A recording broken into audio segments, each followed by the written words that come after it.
Fall prevention by intentional rounding. According to the Joint Commission, every year in the U.S., hundreds of thousands of patients fall in hospitals. 30 to 50% result in injury, and additional costs incurred can be as high as $14,000 per patient. Knowing this, it is important for nurses to ensure the safety of our patients while they are in our care and to prevent any additional costs that my facility will not be reimbursed for.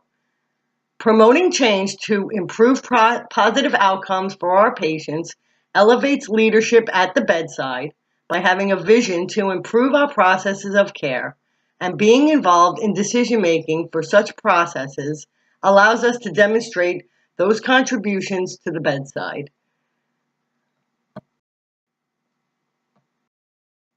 Collaborators. My team members included Elizabeth, my nursing supervisor, who assisted me with obtaining any equipment needed for patient care, walkers, commodes, and wheelchairs that were not available on the unit. Joaquina, my nursing assistant, assisted me during this project to ensure that staff were using the environmental room check tool and ensured room equipment was in good working order. Melissa, my clinical nurse educator, assisted me with creating In-Service for Change project. She helped me educate staff on the use of the environmental room check tool and assisted me with ongoing education of staff throughout the project. Dana, my ANCC, ensured that staff compliance with use of environmental room check tool, and Rosie, in housekeeping, coordinated housekeeping staff to ensure rooms were properly maintained and kept clutter and spill free.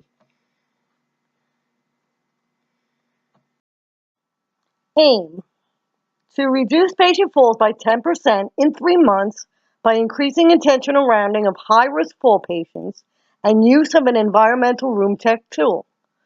My hospital, like many other healthcare facilities, uses fall prevention measures such as the Morse Fall Risk Assessment Tool upon admission and intentional rounding. Looking over our fall report from 2017, there were a total of 19 patient falls on my unit per 1,000 patient days, with 6 falls occurring in the last quarter alone. Seeing a need for change in the process of how we prevent patients from falling, I have introduced the use of an environmental room check tool, which helps staff focus on each patient rooms for clutter, spills, position of care equipment, lighting, and that equipment is in good working order, such as bed alarms and call bells. I have also incorporated increased rounding for high-risk fall patients to every 30 minutes, which includes assessing the 4 Ps: pain, personal needs, position, and placement.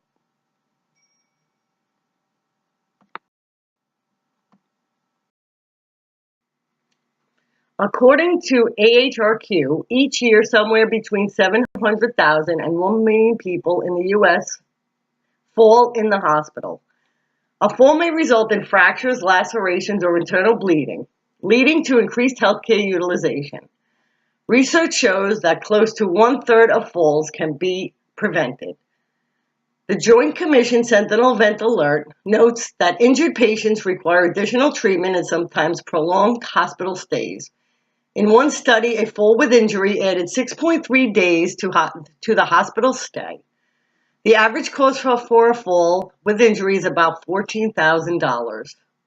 By increasing rounding for high-risk fall patients and the use of environmental room check tool can decrease patient falls, which will keep our patients safe by improving our quality of care and be cost savings to the hospital as well.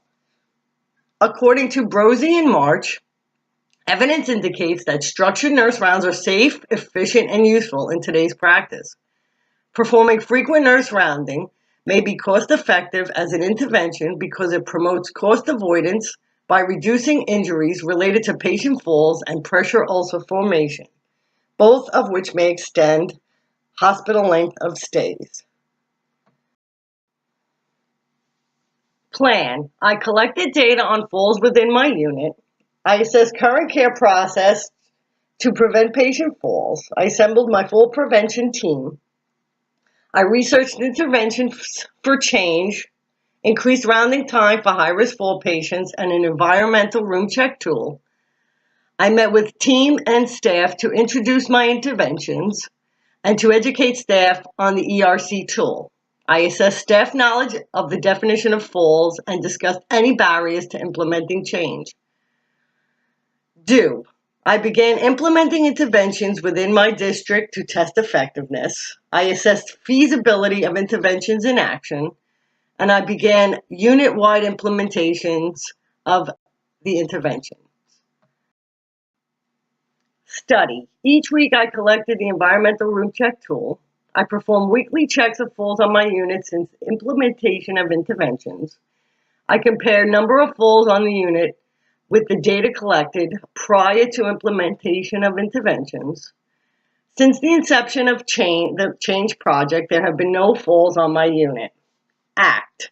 There were no revisions to interventions needed. Staff continued with interventions until project ended, and I introduced added interventions to my nurse manager to incorporate them into our standard of care. Implementing and spreading the change. My change project began by looking into the current processes of fall prevention and studying steps we take to prevent falls. Like all healthcare facilities, we have standards in place such as the Morse fall assessment upon admission, yellow fall bracelets, and fall signs posted in patients' rooms. We also round on patients during our shift, but I noticed some patients needed more rounding than others, such as altered mental status and fresh post-op patients. I also noticed that we do not check patient rooms for safety and equipment availability. Seeing an opportunity to incorporate frequent rounding for high-risk patients and checking all patient rooms for safety and equipment, I set out to start my project. My steps to implement change was to assemble my team and discuss my interventions for preventing falls, introduce staff and team of need for change, educated them on new interventions, and discussed their views of new interventions. I began this change within my district first to assess feasibility of interventions. After seeing it was doable, I decided to roll the changes out on my unit. In the beginning, it was slow going, but once everyone began incorporating the interventions into their daily tasks, it took off. I had frequent meetings with staff and team members to discuss progress and gave positive feedback on the effort they were putting into the change. An action recommended from ECRI was to ensure that environment of care rounds are conducted regularly to reduce or eliminate extrinsic risks. Example, equipment in poor repair, clutter, and inadequate lighting. Whenever possible, to provide a mechanism for patients, visitors, and staff to report extrinsic risk factors whenever identified. According to Hicks, hourly rounding is one of the most important actions nurses can take to improve patient safety and reduce falls as much as 50% in hospitals. The main components of hourly rounds includes reducing anxiety by using key words, addressing the 4 Ps, pain, potty, position, and possessions, assessing the environment for safety issues, and telling the patient when staff will return. The only barrier I encountered was resisting the use of the ERC tool by our CNAs. To overcome this barrier, I re-educated staff on the importance of their role in this project. I gave my staff RNs copies of the ERC during bedside report to their CNAs. They could fill out the form immediately, which made it easier for them to complete the form without having to try and find the time to complete it during their busy shift. According to Beckett, Field, Malloy, Yu, Holmes, and Pyle, staff were given time and support during their normal working hours to complete project work and prevent overburden. It was evident from the experiences that involvement in the project positively improved their professional development. After implementing my change project, the aim of reducing patient falls on my unit had indeed decreased to 0 falls. In order to measure my outcomes, I used the Measuring Progress checklist downloaded from IHI. By making staff aware of the need for improved fall prevention measures and the use of evidence-based interventions, I feel that I have elevated the culture of safety within my unit and contributed to providing our patients safe, quality care. Conclusion. This project has given me the confidence in the role of being a leader with both staff and management. I have learned to see the need for change, the steps involved in preparing for change, and how to implement it into daily practice. I have learned that we must have the support of everyone involved in order to create change and make it successful.